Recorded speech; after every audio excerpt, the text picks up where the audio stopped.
Beloved, I appreciate you joining me on the Healing Streams reflection. The title for today's post is Blessed Assurance. Beloved, have you ever struggled to know whether you are truly saved? Have you wondered if you have drifted too far from God? All the things they told us they need and long for the most from our parents, unconditional love and acceptance, ranked among the top 5.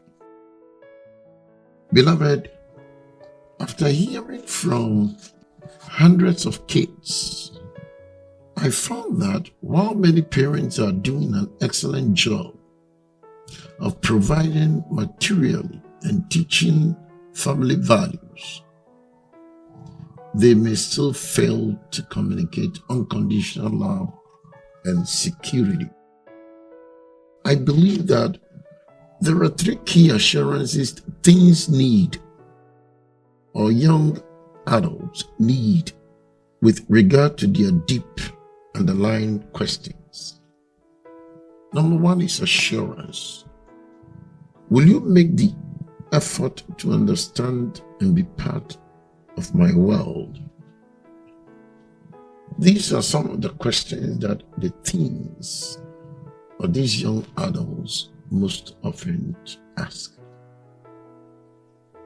When was the last time that you took your child out for breakfast and really listened to how his or her life is going? One teen noted, parents are too busy these days. They are always gone or are occupied with their personal agendas. When kids need them to push a bit to get inside, parents don't because they are busy. They assume they look okay, so they must be okay. But often, we are not. If your child has recently shared on a personal level with you, how did you react? We found that kids want to open up and be honest with us, but often don't because they perceive us as not really listening. To them, listening means calmly acknowledging their specific feelings about the situation first before addressing the problem. Assurance number 2.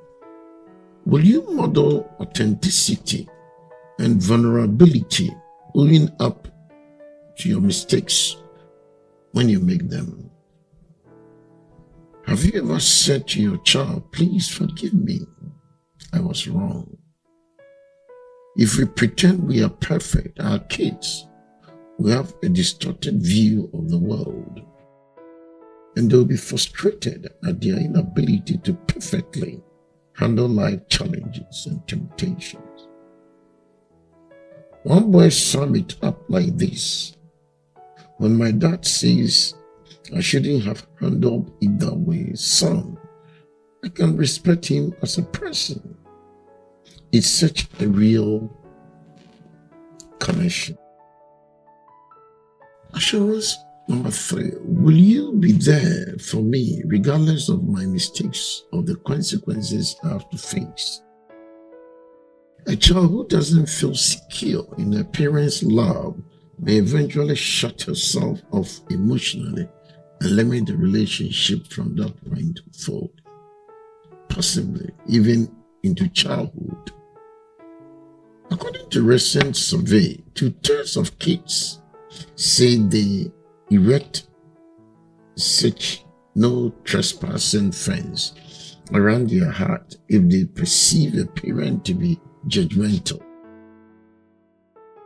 One girl said this: I wish I could know that no matter what stupid thing I did, my parents will be there to hear me out and support me. I definitely don't have that with my mom. It's like there are no area for mistakes or realness. The approval of me is based solely on how well I am doing. None of us will ever intend for this to be our child perception.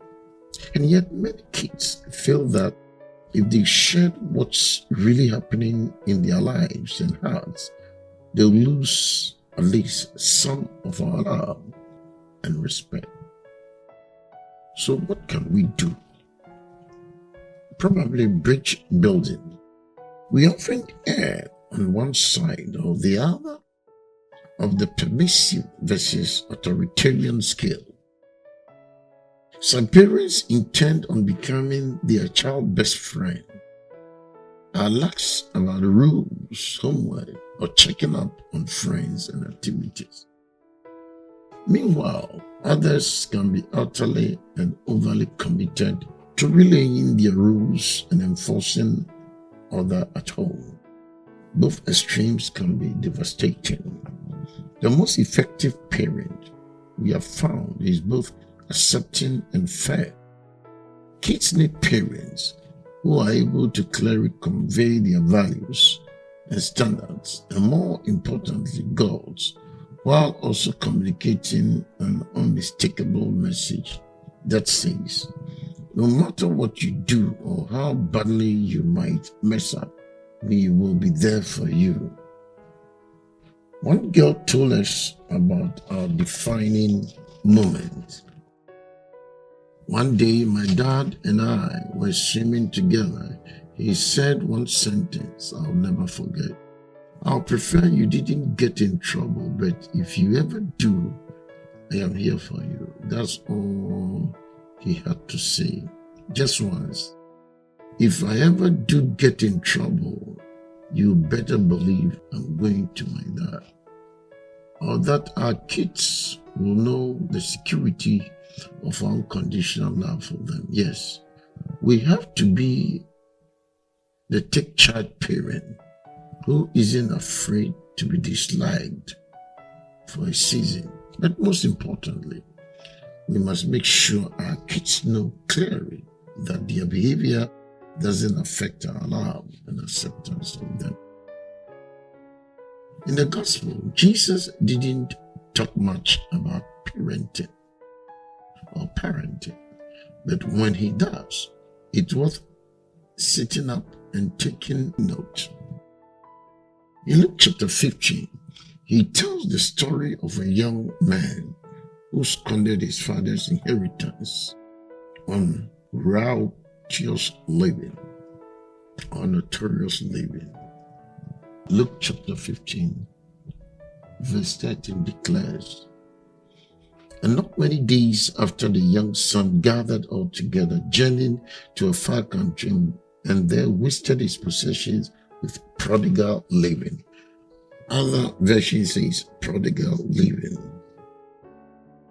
Then when all was spent, and he was hungry and broke, he came limping home, hoping to be hired as his father's servant. But picture his shock when he saw his distinguished father shunning all concern about his appearance, running to meet him. Imagine how the son, who was expecting humiliation, felt when his father threw a beautiful robe around his dirty shoulders and shouted with joy that his beloved child has been found. How would this story have ended if you or I were the parent here? Would we have been tempted to inform the son of our disappointment and give him a good lecture? Are we willing to let our kids make some mistakes, considering that the cost of these errors may be worth the maturity that will come from working through consequences? When our kids rebel or fail, what might they expect from us? Disappointment and shaming, or a desire to understand unconditional love and assurance of security. As one of my counselor friends tells her children about their trials, consider it tuition for your education. It's certain that our kids will mess up, and sometimes the tough life circumstances that result from their actions and the spiritual law of sowing and reaping in kind will provide enough emotional and physical punishment that we may not need to layer any more on them. Yes, there have to be consequences, but when we do need to punish or discipline, we can do so in such a way that will still make it clear to our children that we love them and will work with them. Why not purpose to make your home a haven of unconditional security for your kids while there's still time? Thanks for listening, and may God richly bless you.